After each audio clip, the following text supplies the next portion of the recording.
அஸ்ஸலாமு அலைக்கும் வரஹ்மத்துல்லாஹி வபரகாத்து. கண்ணியத்திற்கும் பேரன்புக்கும் உரிய புனித உம்ரா பயணம் மேற்கொள்ளக்கூடிய புனித பயணிகளுக்கான விழிப்புணர்வு பதிவு. நான் கடந்த 2 வருடங்களாக இரண்டொரு காணொளிகள் பதிவிட்டு பகிர்ந்துள்ளேன்.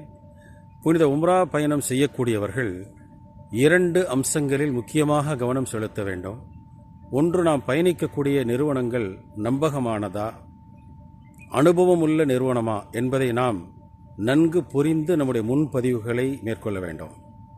அவ்வாறு செய்யாவிட்டால் குறைந்த கட்டணம் என்ற பெயரிலே சில நிறுவனங்கள், சில விரல் விட்டு எண்ணக்கூடிய சில நிறுவனங்கள் குறைந்த கட்டணத்தில் தங்களை அழைத்துச் செல்வோம் என்பதாக கூறி மக்கா முக்கர்ரமா மதீனா முனவ்வராவிலே தங்கக்கூடிய இடங்களிலும் பயண ஏற்பாடுகளை செய்து தருவதிலும் அலைக்கழிக்கக்கூடிய சூழ்நிலைகளை கண்கூடாக பார்க்க முடிகிறது.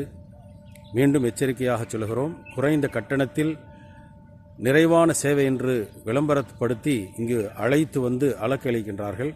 இதில் கவனம் செலுத்திக் கொள்ளுங்கள்.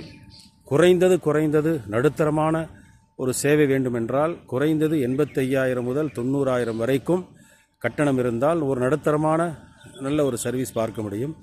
அதற்கு குறைத்து உங்களை யாராவது அழைத்து வந்தால் தயவுசெய்து ஏமாந்து விட வேண்டாம். ஒரு விழிப்புணர்வுக்காக பதிவுகின்றோம்.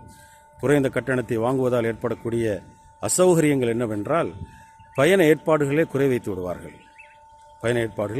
விடுவார்கள் அல்லது தங்கக்கூடிய இடங்களில் தூரமாக போடுவார்கள்.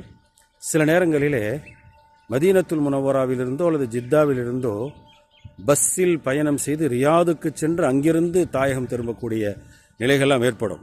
இவைகளெல்லாம் நன்கு கருத்தில் கொண்டு உங்களுடைய உம்ரா பயணங்களை மேற்கொள்ள வேண்டும். செலவு செய்கின்றோம் வணக்கத்திற்காக. சற்று கூடுதலான கட்டணங்களை செலுத்தி நாம் நல்ல சர்வீஸுகளை பெற்றுக்கொள்ளலாம். குறைந்த கட்டணத்தில் முழுமையான சேவைகளை நீங்கள் எதிர்பார்க்க முடியாது. ஆகவே கவனம் செலுத்திக் கொள்ளுங்கள். எல்லாம் வல்ல இறைவன் நம்முடைய உம்ராவுடைய வணக்கங்களை, அதற்காக எடுத்துக்கொள்ளக்கூடிய சிரமங்களை, செலவுகளை அல்லாஹ் கபூல் செய்வானாக. புனித மக்கா அல் முக்கர்ரமாவிலிருந்து நான் அல் ஃபலாஹ் சர்வீஸ் அபூபக்கர் சித்திக். அஸ்ஸலாமு அலைக்கும் வரஹ்மத்துல்லாஹி வபரகாத்துஹு.